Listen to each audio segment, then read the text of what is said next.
Welcome to our channel columns collection. آج کی اس video میں ہم حامد میر صاحب کا جو کالم آپ کے سامنے پیش کریں گے اس کا عنوان ہے خان صاحب کا فیض۔ خان بڑے دھوم دھڑکے سے جنگی ترانے بجاتے ہوئے شہباز شریف کی حکومت گرانے پنڈی آئے تھے۔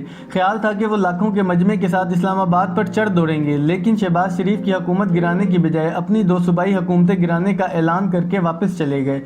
کیا خان صاحب کا کھیل ختم ہو چکا؟ یہ کھیل اس وقت شروع ہوا جب انہوں نے 1 سال قبل بطور وزیر اعظم اپنی مرضی کا آرمی چیف مقرر کرنے کی منصوبہ بندی شروع کی۔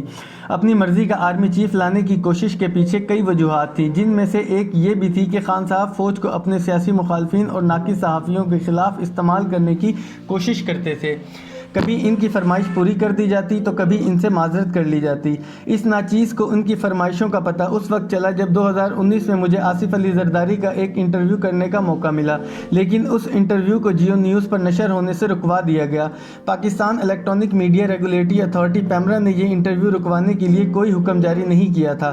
میں نے پتہ کیا تو بتایا گیا کہ یہ پابندی دراصل خان صاحب کا فیض ہے۔ خان صاحب کا فیض بعد میں بھی جاری رہا۔ گزشتہ سال مجھ پر 9 ماہ تک پابندی رہی۔ ٹی وی اسکرین سے لاپتہ کرنے کے علاوہ یہ کالم بھی بند کرا دیا گیا اور مجھے براہ راست بتایا گیا کہ یہ سب خان صاحب کا فیض تھا۔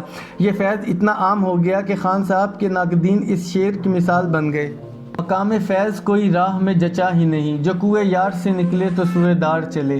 خان صاحب اپنے اکثر سیاسی و صحافتی ناقدین کو سوئے دار پہنچانا چاہتے تھے، اور اس سلسلے میں انہوں نے army chief general Qamar Javed Bajwa سے بھرپور فرمائشیں شروع کر دیں۔ باجوہ صاحب کو بھی سمجھ آ چکی تھی کہ خان صاحب اپنے ناقدین کو فوج کے ہاتھوں رسوا کر کے فوج کو بدنام کرائیں گے اور خود ہاتھ میں تسبیح پکڑ کر پارسا بنے رہیں گے۔ خود مجھے بھی خان صاحب کی کابینہ کے وزراء سرگوشیوں میں یہی کہتے کہ آپ پر پابندی تو باجوہ صاحب نے لگوائی ہے، لیکن باجوہ صاحب بند کمروں میں ان باتوں کی تردید کرتے۔ پھر ایک دن میرے 14 طبق روشن کر دیے گئے۔ مجھے سامنے بٹھا کر کہا گیا کہ خان صاحب کے فیض سے پاکستان میں سب کچھ بدلنے والا ہے۔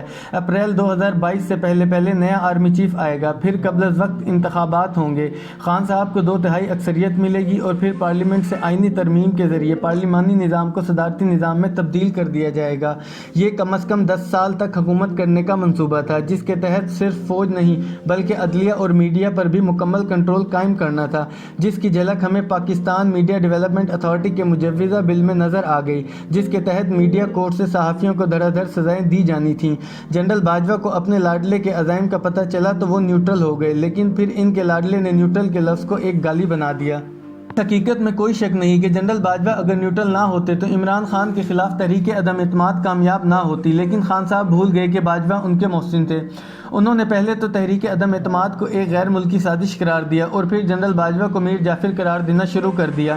جب نئے آرمی چیف کی تقرری قریب آئی تو خان صاحب نے اس معاملے کو سیاسی جلسوں کا موضوع بنا دیا اور اعلان کیا کہ وہ چوروں کو نیا آرمی چیف تعینات کرنے کی اجازت نہیں دیں گے۔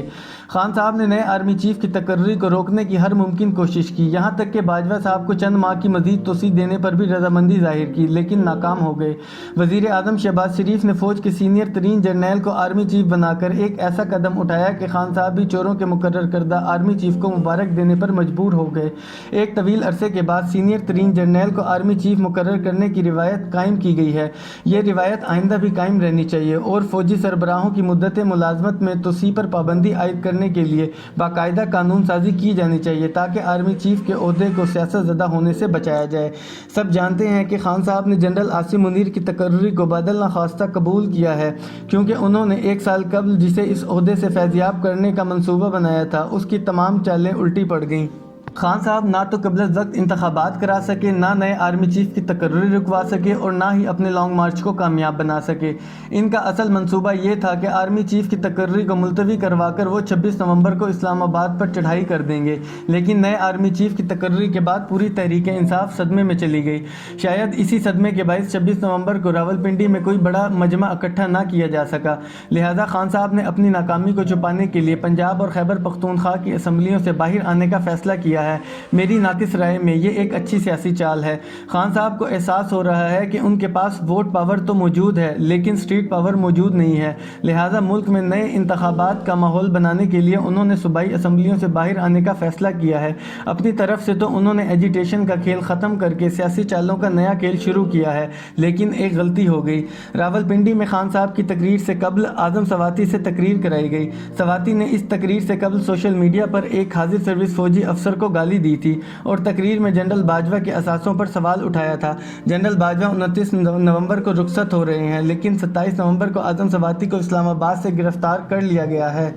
اعظم سواتی کو اس ویڈیو کا ثبوت دینا پڑے گا، جس کی وجہ سے ایک تنازع کھڑا ہوا۔ باجوہ صاحب کی رخصتی کے بعد خان صاحب کو جلد احساس ہوگا کہ باجوہ تمام تر شکوے شکایتوں کے باوجود ان کے لیے ایک سایہ تھے جس نے انہیں دھوپ کی تمازت سے بچائے رکھا۔ عمران خان کا کھیل ابھی ختم نہیں ہوا۔ جنرل باجوہ کی ریٹائرمنٹ کے بعد ان کے ساتھ ایک نیا کھیل شروع ہوگا۔